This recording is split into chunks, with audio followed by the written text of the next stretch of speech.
Hey guys, super star Rajinikanth அவர்களுடைய கூலி படத்துக்கு பாத்தீங்கன்னா இப்போ ஒரு சிக்கல் ஒன்று ஏற்பட்டிருக்கு. அது என்ன அப்படிங்கறத பத்தி இந்த ஒரு வீடியோவில் நம்ம டீட்டெயிலா பார்க்கலாம்.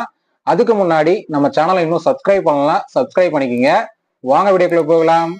லோகேஷ் கனகராஜோட டைரக்ஷன்ல சூப்பர் ஸ்டார் ரஜினிகாந்த் அவர்கள் நடிச்சிட்டு இருக்கிற படம் தான் கூலி. இந்த படம் பாத்தீங்கன்னா ஆகஸ்ட் 14 அன்னைக்கு ரிலீஸ் ஆக போகுது அப்படிங்கிற மாதிரி சினிமா வட்டாரங்கள்ல பேசப்பட்டு வருது. இந்த நிலையில பாத்தீங்கன்னா கூலி படத்துக்கு ஒரு சிக்கல் ஒன்று ஏற்பட்டிருக்கு. அது என்ன அப்படின்னு பாத்தீங்கன்னா, தமிழ்ல ஒரு படம் ரிலீஸ் ஆகுதுன்னா 4 வாரம் கழிச்சு ஓடிடில ரிலீஸ் பண்றது வழக்கமா இருந்துட்டு வருது. ஆனா பாலிவுட்ல பாத்தீங்கன்னா 8 வாரங்கள் கழித்து தான் ஓடிடில ரிலீஸ் பண்ணுவாங்க. கூலி படமும் பாலிவுட்ல ரிலீஸ் ஆக போகுது. ஸோ இதனால 8 வாரம் கழிச்சு தான் ஓடிடில ரிலீஸ் பண்ணணும், அப்படி இல்லைன்னா தியேட்டர்ல படத்தை ரிலீஸ் பண்ண மாட்டோம் அப்படிங்கிற மாதிரி ஒரு கண்டிஷனை போட்டிருக்காங்களாமா. ஸோ இதனால என்ன செய்யறது அப்படின்னு தெரியாம படக்குழு இப்போ கன்ஃபியூஸ்ல இருக்கிறதா பாத்தீங்கன்னா தகவல் வெளிவந்திருக்கு.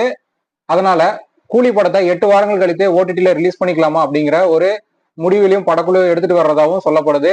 ஸோ என்ன முடிவு பண்ண போறாங்க அப்படிங்கிறத வெயிட் பண்ணி பார்க்கலாம். ஓகே ஃப்ரெண்ட்ஸ், இந்த ஒரு தகவல் பத்தி உங்களோட கருத்து என்ன அப்படிங்கிறத கமெண்ட்ல சொல்லுங்க. இந்த வீடியோ பிடிச்சிருந்தா லைக் பண்ணுங்க, ஷேர் பண்ணுங்க. இது போன்ற சினிமா செய்திகளை தெரிந்து கொள்ள நம்ம சேனலை சப்ஸ்கிரைப் பண்ணி சப்போர்ட் பண்ணுங்க.